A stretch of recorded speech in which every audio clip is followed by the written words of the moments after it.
को वधिया हो राजी हो। सुबह सुबह कितना प्यारा माहौल है सादा गाँव का।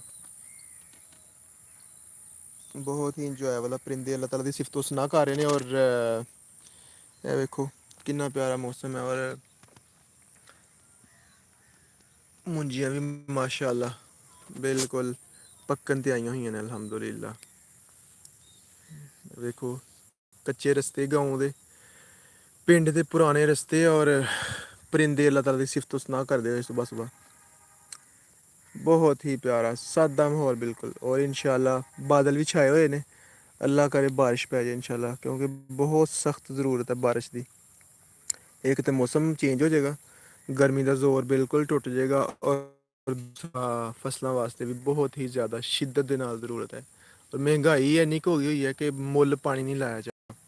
इस वास्ते दुआ करो कि अल्लाह ताला बारिश अता फरमा दे। आमीन।